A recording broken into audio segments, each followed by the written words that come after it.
So in terms of obviously the setup, very, very good. A lot of good things in terms of your setup, in terms of alignment, ball position, your grip was good. But the posture was the big issue there in terms of setting up. You tended to stand to the golf ball quite upright. And then what we'll see now is I just sort of scroll through this a little bit more tilt.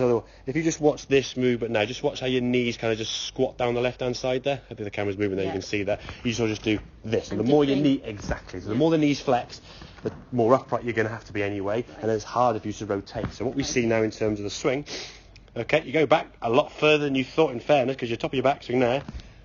Very good. In fact, I think you go back even further, even further again. So you almost got to a full backswing position here, absolutely fine. Okay. Then as you start coming down, there's quite a bit of loss of height there. So if you're losing your height as you come back down and the knees start dropping, the arms have got to compensate. Okay. Two wrongs can make a right. Okay. On a good day, it's lovely. On a bad day, not so lovely. With the margin being literally inches, okay, as you come back in the golf ball now, we can see the strike here now. Right off the toe of the golf club, knees kind of squatting down there quite a bit. As a result of that knee squat, you can see when you finish this swing, not really much lower half movement there at all, is there? No. Sort of staying quite static static on the ground. Yeah. And again, in terms of your lower back, if you're doing this for your shoulders, which you are, I mean, your shoulders, if you look where your shoulders are, they're pretty much 90 degrees to kind of where your hips were. Yeah. So you've kind of done this, and your lower half's trying to stay, and then your head's trying to stay down, and it's like, you're going to corkscrew yourself into the ground. So a little bit more lean over with the spine, okay, in terms of your setup. What we're looking for, those two lines around 90 degrees. So you're not too far away there. For me, that's actually fine. With the back, I think, being not an issue, but there, I think just to be comfortable, we can get away with that. Okay, so in terms of the swing, as you go back now, same good backswing. We look at the strike there now as we come back to the golf ball.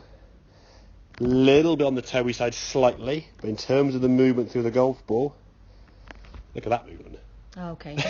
Yeah, and your right foot could even come. The last drive you hit there, your right foot was basically vertical. So that movement there with the lower half, the club's gone further around your head. Yeah. Your body now, for me, from there to there, is kind of all neutral, symmetrical in line. Yeah, it's not kind of like. And looks so much nicer. Well, exactly. There's less pressure on your back. You're not putting. You imagine you do that every single time you play a game of golf, 70 or 80 shots, full shots and chip shots and pitch shots, doing putts and stuff. Yeah.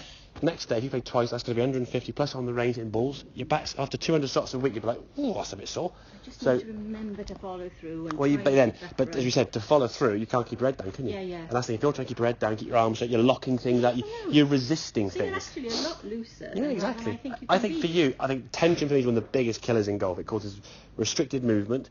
Thoughts in people's heads, keep your head down, keep your arms straight, you're locking, you're trying to just stop moving. Well, the golfing's a full circle around that, like that, explain out there. You're trying to get a big circle around your body. A lot of nice free exactly. movement. Think of a tennis shot. There'll be nothing in a game of tennis where you try to sort of look at the ball, stiffen your arm and do this sort of restricted move. It's got to be a free flow, arm swing, body's got to move with that. It takes the stress out of your body. Yeah.